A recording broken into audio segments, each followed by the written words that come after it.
आज की वीडियो थोड़ी सी डिफरेंट हो सकती है। पहले हिस्से में मैं आपको बताऊंगा कि यूएसए का वीज़ा अगर आपने अप्लाई करना है तो इसकी रिक्वायरमेंट्स क्या हैं, कितने टाइम के अंदर हम आपको अपॉइंटमेंट लेके देंगे।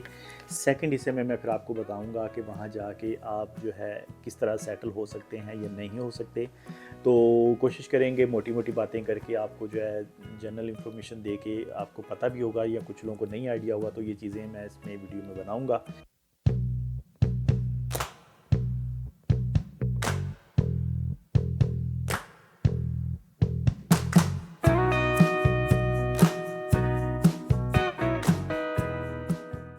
जी friends, welcome back to my channel. तो आज की वीडियो है जी यूएसए वीज़ा पे। काफ़ी टाइम के बाद मैं यूएसए पे वीडियो बना रहा हूँ, लेकिन आज मेरी कोशिश होगी कि आप लोगों को इसमें एजुकेट करूँ, गाइड करूँ कि अगर आप यूएसए का सोच रहे हो तो किस टाइप की प्रोफाइल होनी चाहिए तो आप यूएसए का वीज़ा अप्लाई करें। और अगर यूएसए का वीज़ा मिल जाता है तो उसके बेनिफिट आपको क्या हो सकते हैं। यूएसए B1 B2 वीज़ा अगर आपने अप्लाई करना है स्पेशली दुबई से, तो इसके लिए रिक्वायरमेंट तो वैसे सब के लिए ही होती है, बट एलिजिबिलिटी देखनी होती है क्योंकि आपको पता है कि हर एक को ये वीज़ा नहीं मिलता। इसमें आपके वीज़ा डेजिग्नेशन अच्छा होना चाहिए। जो दोस्त स्पेशली यूएई में दुबई में रह रहे हैं मैं उनकी बात कर रहा हूँ, ठीक है। वीज़ा डेजिग्नेशन अच्छा होना चाहिए, सैलरी अच्छी होनी चाहिए, और जब भी आप जाएँ तो कोशिश करें कि आप इंग्लिश में ही इंटरव्यू दिया करें, क्योंकि एक इंग्लिश स्पीकिंग कंट्री में आप जा रहे हैं।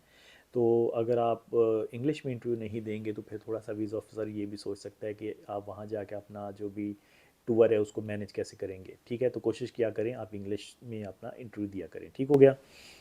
जिन दोस्तों के वीज़ा डेजिग्नेशन अच्छे हैं वो वीज़ा अप्लाई करें, और इसमें आपको पता है कि ज़्यादा डॉक्यूमेंटेशन की ज़रूरत नहीं होती क्योंकि ये इंटरव्यू बेस्ड वीज़ा होता है।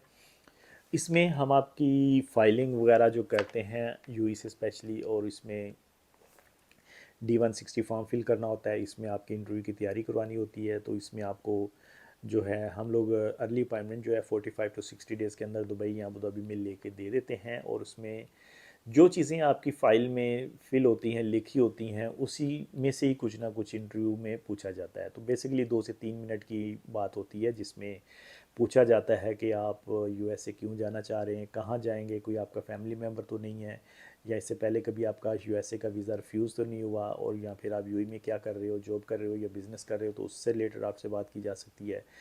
फैमिली यहाँ पे है या आपके साथ जा रही है, या फैमिली है या नहीं है, या अगर आप फैमिली के विदाउट अप्लाई कर रहे हो तो उसकी रीज़न पूछी जा सकती है कि आप फैमिली के साथ क्यों नहीं अप्लाई कर रहे।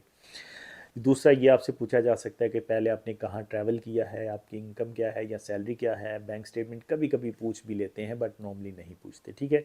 तो ये बेसिक 3 से 4 तरह के क्वेश्चंस होते हैं जो 2 मिनट के अंदर अंदर इंटरव्यू होता है, और इसी में उन्होंने डिसाइड करके आपको बताना होता है कि वीज़ा आपको मिलेगा या नहीं। अगर आपको येस बोलते हैं तो पासपोर्ट रख लेंगे, 3 से 4 दिन के अंदर आपको वीज़ा पेश करके दे दिया जाता है, जो कि 5 साल से लेके 10 साल तक मिलता है, ठीक। इंडियन को 10 साल के लिए, पाकिस्तानी बांग्लादेशी को 5 साल के लिए मिलता है। और इसके बाद अगर उन्हें वीज़ा नहीं देना होता तो आपको बोल दिया जाता है जी अनफॉर्चुनेटली आपने क्वालिफाई नहीं किया, आप नेक्स्ट टाइम दोबारा ट्राई कर सकते हैं, ठीक है जी। तो ये है सिनेरियो, और ऐसा नहीं है कि अगर आप एक बार रिफ्यूज़ हो गए हैं तो यूएसए दोबारा आपको वीज़ा नहीं देगा। आपने क्या करना होता है, आपकी प्रोफाइल पे थोड़ी वर्किंग करनी होती है, कोई 2-4 कंट्रीज़ का ट्रैवल कर लें, कोई बैंक स्टेटमेंट थोड़ी बढ़ा लें, थोड़ी सी सैलरीज ज़्यादा शो कर दें, तो दोबारा कुछ 4-6 महीने के बाद या 1 साल के बाद दोबारा अप्लाई कर सकते हैं। ऐसा कोई इशू नहीं है, ठीक है जी। अब बात ये करते हैं कि काफ़ी दोस्त देखा देखी या सुना सुनाई बातों पे यकीन करके यूएसए का वीज़ा लेके चले जाते हैं। तो यूएसए के वीज़ा के फ़ायदे तो बहुत हैं कि 5 साल का वीज़ा या 10 साल का वीज़ा होता है, और मल्टीपल टाइम आप यूएसए जा सकते हो, या यूएसए के साथ और बहुत सारी कंट्रीज़ आपको वीज़ा फ्री या वीज़ा ऑन अराइवल हो जाती हैं, या इस वीज़ा के साथ आपको और बहुत सारी कंट्रीज़ की वीज़ा काफ़ी आसानी से मिल जाते हैं। बेसिकली ये काफ़ी स्ट्रॉन्ग और बड़ा वीज़ा है, ठीक है जी। अब ज़्यादातर लोग वहाँ जाके क्या करते हैं, जो कि असाइलम कर लेते हैं या फिर इलीगल रह के काम कर रहे होते हैं, पैसा कमा रहे होते हैं। नो डाउट यूएसए में पैसा बहुत है, सैलरीज अच्छी खासी मिल जाती हैं, तो काफ़ी दोस्त जो हैं वो पैसे को तरजीह देते हैं और वहाँ पे ही रुक जाते हैं। और आपको पता है कि यूएसए में सेटल होना या फिर पासपोर्ट लेना इतना आसान नहीं है। तो मोस्टली लोग वहाँ जाके साइलम कर लेते हैं, फिर 10-10 साल, 15-15 साल, 20-20 साल तक कुछ भी आइडिया नहीं होता पासपोर्ट का, सिटीज़नशिप का, या उनको क्या होना है या क्या नहीं है। बस रहने की बेसिक चीज़ें मिल जाती हैं, या फिर उसके बाद उनको जो है काम करने की इजाज़त मिल जाती है। बट ये होता है कि आप पासपोर्ट या सिटीज़नशिप की तरफ इतनी आसानी से नहीं जाते, को 15-20 साल लग जाते हैं जो लोग जाके स्पेशली असाइलम करते हैं, ठीक है। दूसरा ऑप्शन ये बचता है कि आप कोई स्किल्ड बंदे हो तो हो सकता है आपको कोई ना कोई जॉब मिल जाए, पढ़े लिखे बंदे हो तो आपको कोई जॉब मिल सकती है, अदरवाइज़ या फिर आप बहुत बड़े इन्वेस्टर हो, पैसा आपके पास, तो वहाँ पे आप कोई इन्वेस्टमेंट करके बिज़नेस ले सकते हो या अपना बिज़नेस सेटअप बना सकते हो। तो उसमें कम से कम 1 लाख, 1.5 लाख, $2 लाख तक आपके पास पेमेंट होनी चाहिए, तो आप लीगल तरीके से हो सकते हो। ठीक है, तो लीगल होना जो है उन्हीं के लिए होगा, या तो वो बंदे पढ़े लिखे स्किल्ड बंदे होंगे, एजुकेटेड होंगे, लाइक डॉक्टर होंगे, इंजीनियर होंगे, तो शायद उनको कोई ना कोई ऑप्शन मिल सकता है। अनस्किल्ड बंदों को जॉब इतनी आसानी से मिलती नहीं है, फिर उनको वही ऑप्शन मिलता है असाइलम वाला, वो भी किसी का प्रूव होता है, किसी का नहीं होता। ठीक है जी।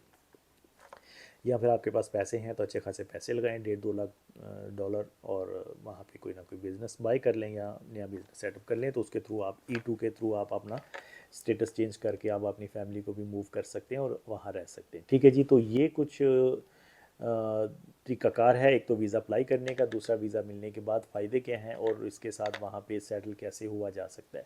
तो मैंने पूरी कोशिश की है शॉर्ट वीडियो में टू द पॉइंट बात करके आपको यूएसए का वीज़ा भी अप्लाई करें कैसे करना है, या वहाँ जाके क्या करना है, कैसे कर सकते हो।